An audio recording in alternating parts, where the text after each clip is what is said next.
Today, surprisingly valuable records from my collection that have come out in the past 10 years. More coming up right after this.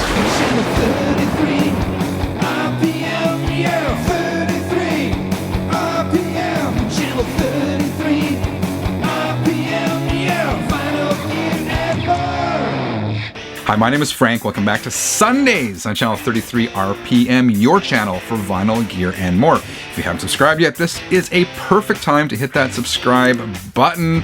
And if you want to be notified of upcoming episodes, hit that bell thingy and you get a notification when I post a new video, which is pretty much every single Sunday. Anyway, recently, I saw a video that fellow YouTuber Melinda Murphy made where she went through a record collection and she talked about how she was surprised at the value of some of her records. Well, I recently found myself in a similar situation. Being home, I've been entering some of my albums into Discogs, particularly records that have come out in the past 10 years or records that have been reissued in the past 10 years. And I gotta tell you, I've been surprised by some of the results. And it really speaks to the fact that many albums coming out nowadays, whether it's advertised as such or not, are limited editions. And many of these albums are really pressed in smaller quantities, and once they're gone, they're gone. And that's when supply and demand kicks in. And people keep wanting them, they're not being made, so the value of the existing ones keeps going up and up and up. And some of the records I'm going to show you today, like the value of them has gone kaboom! I've been definitely surprised by some of these. Again, these are albums that have come out in the past 10 years as new releases, or albums that have been reissued in the past 10 years. I got a handful I'm going to show you. So check this out. The first one I'm going to show you is Van Halen's A Different Kind of Truth. This one came out in 2012, and this is a US press on red vinyl 2 LP set.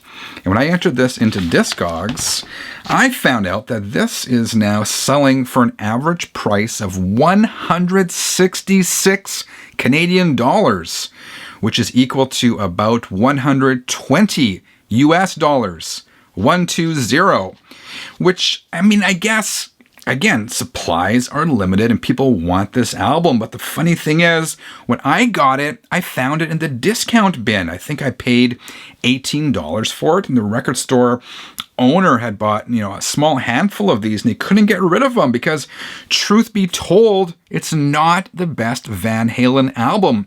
But many of us are completists, myself included, and I'm a big Van Halen fan, so of course I grabbed it for my collection, particularly at that price. But the question is, how much did I say this is going for? 120 US dollars. Would I pay that much for it? I don't think I would. That's why I'm grateful that I got it when I did.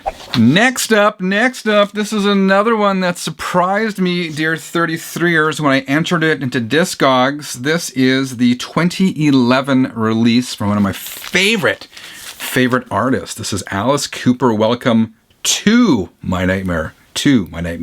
Produced by Bob Ezrin, of course, who was responsible for many of Alice's albums, including the original Welcome to My Nightmare.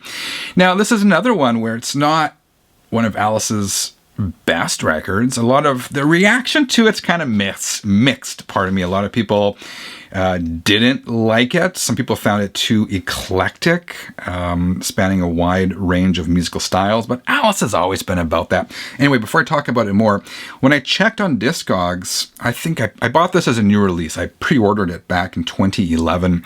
I paid like $25 or whatever. According to Discogs, it's now selling for a median price of 116 Canadian dollars, which is equal to 83 US dollars. Again, not a mind-blowing sum, this one maybe, but it's still like 2-3 times what I paid for it. And as I said, it might not be Alice's best, and he spans a wide variety of genres. He's got some like show tunes in here and some hard rockers and some mellower stuff, but they all have that sort of Alice Cooper tongue-in-cheek lyrical aspect to them, which I'm always a big fan of. So would I pay 116 Canadian dollars for this one? Maybe. I'm not sure if I would, but it's another one where I was surprised by how the value has increased. This one came out on Record Store Day Black Friday in 2013. This was the reissue of the Stone Temple Pilots debut album, Core. Stone Temple Pilots' classic debut album includes Plush, Sex Type Thing, Creep. 3,000 pressed worldwide on a limited edition yellow vinyl. This was number 2325, and I paid $25 for it, I believe. And now, according to Discogs, this one is worth 140 Canadian dollars, or even 100 US dollars. Did I mess that up? 140 Canadian, 100 US by today's exchange rates, which is, this one has me thinking, like, I'm a fan of this album, but am I a $100 fan of this album? I was in it for 25, but you kind of wonder with some of these, when you see the value go up, is it worth holding on to? Like, I listen to this album maybe once a year, or would I be better off selling it and maybe using that money to buy something I would appreciate more? And I'm sure there's other people who'd be kind of like chomping at the bit to get Stone Temple Pilots Core. So I'm giving it some thought. Anyway, this one really surprised me, but it was a Record Store Day title, though that doesn't necessarily mean the value is going to go up. Some of those, the value actually goes down, but this is one that is doing quite well for itself in terms of resale value, which is not why I buy records. I never buy records for resale value. Sometimes it just works out that way. Okay, this next one I was most surprised by, because these guys are basically a joke band. Where's my notes here? These guys are basically a joke band. And this is another one I found in the discount bins. This is Steel Panther. I don't even know if I can show this on YouTube without getting censored, so I might not show the whole album cover here. But according to Discogs, so this one came out in 2011. I think I paid 16 or 18 bucks for it. And as I said, these guys are basically a joke band. Anyway, it's going for, again, about $140 Canadian, which is equal to about $100 US. For Steel Panther, what kind of world do we live in where a Steel Panther album is worth $100? Really surprised me to see Steel Panther's album balls out going for that kind of cash. Here's another one, a really cool band, I would say. This is Audioslave with their Out of Exile album. This one was released on blue vinyl, came out in 2005. It's on blue transparent. You can see the price tag. I don't know if you can with all the glare and whatnot here, but I paid $19.99 for it at London Drugs, which is a drugstore, pharmacy kind of place. Anyway, when I punched this one in, this is the one that really kind of, I didn't realize it's going for this kind of money. This is now going for $154 on average on Discogs, which equals about 110 US dollars.